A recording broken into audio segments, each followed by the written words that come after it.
We obviously need to share the water and make sure it is clean and healthy.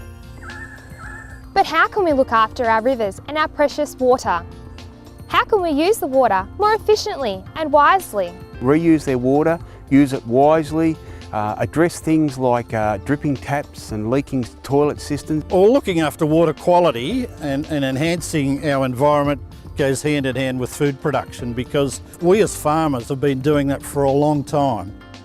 So what about young people? Students are involved in many activities, not only at school, but in partnership with farmers, land care groups, local government, community groups, business and catchment management authorities. Many students in the Murray-Darling Basin have been looking after our precious water and rivers for years. The community and students bring a love of nature, a love of their community and a love of their local river to scientists.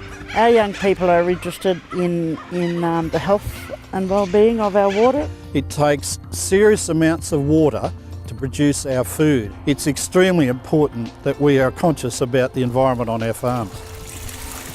We've found out that water is just one of our most crucial resources, and I think it's important everyone is aware of the value of water and the necessity to conserve water and protect the environment, so that we, for decades to come, we can continue using water and having the environment there which provides our production, provides our quality of life and provides for our standard of living. The water cycle is not only critical in maintaining the environment and health of our rivers, but also to supply water for human consumption, economic well-being and to produce food to sustain our communities and our nation.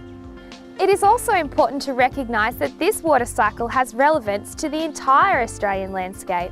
Regardless of where the rain falls, it affects all of our lives, whether we live in coastal cities and remote rural communities.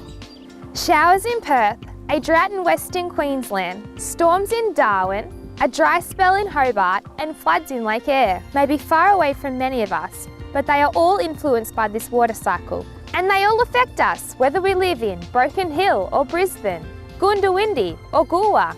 But the good news is, water is the ultimate renewable resource. It doesn't disappear after we've used it. It's a part of the water cycle and it can be used again and again.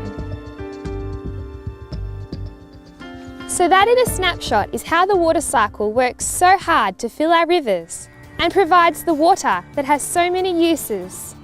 We know that rainfall and river flows will always be variable in the Murray-Darling Basin, and we can expect more droughts and more floods, good years and bad years. We have seen how important water and rivers are for all sorts of people and communities, both inside and outside the Murray-Darling Basin. So the next time you're sitting under a gum tree, having a glass of water or eating some food, remember that this experience comes courtesy of the water cycle. It also comes courtesy of our rivers, our water managers, our farmers, our irrigators, and a lot of people trying to make the best use of this precious commodity. Water and the water cycle. Worth celebrating and worth looking after.